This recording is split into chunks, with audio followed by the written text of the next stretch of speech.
When spring has sprung, and summer has turned our hills from green to gold,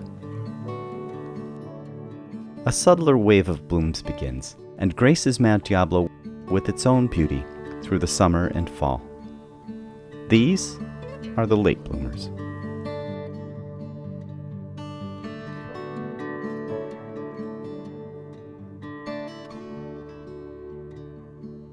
Some parts of California are famous for having a spring superbloom. Alas, the Bay Area's dense non-native grasses prevent such showy flowers from dominating our hillsides. But Heermann's tarweed grows quite happily among dense grasses. And although its golden flowers blend in with our golden hills, with hundreds of flower buds on a mature plant, the density of flowers could arguably qualify this as our understated superbloom.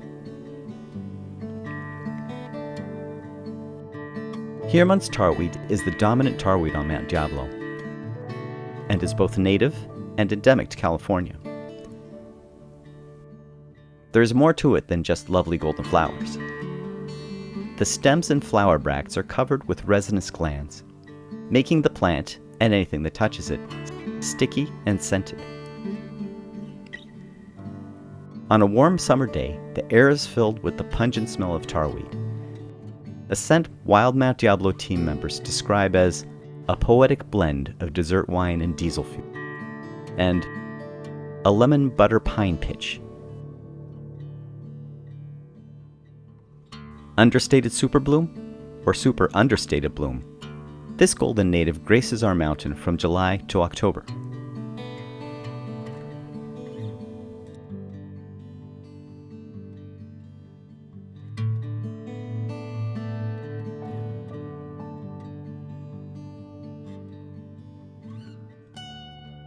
Ouch!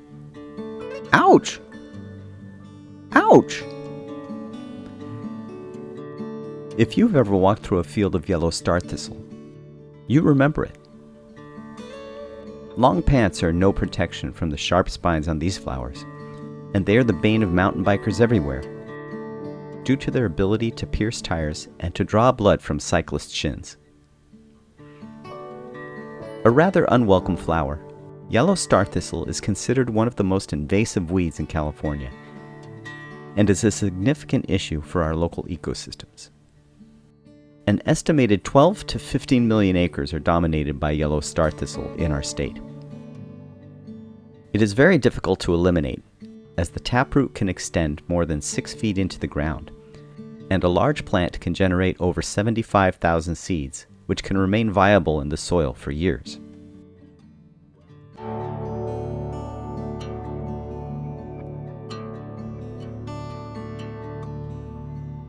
Many of our wildflowers host a variety of insects, but none host as many simultaneously as the narrow-leaf milkweed, which often looks like a busy bug metropolis.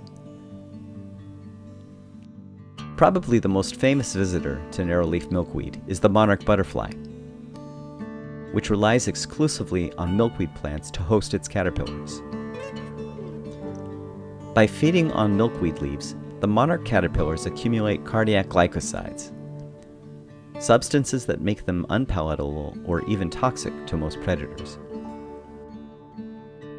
One very common visitor that is hard to miss is the tarantula hawk, a black wasp with a blue tint and orange wings. It can be over 2 inches in length. Famous for having the second most painful sting in the insect world, it is generally docile and not likely to sting unless provoked, and far too busy drinking nectar to bother with this photographer. Milkweed nectar is very rich in sucrose and is replenished as long as the flowers remain viable. The delicious nectar attracts many species of butterflies, moths, bees, wasps, flies, and other insects. Nearly every plant hosts clusters of appropriately named milkweed aphids and milkweed bugs. At the end of the season, the flowers are replaced with seed-filled pods, which burst open to release silken parachutes that will carry the seeds far and wide.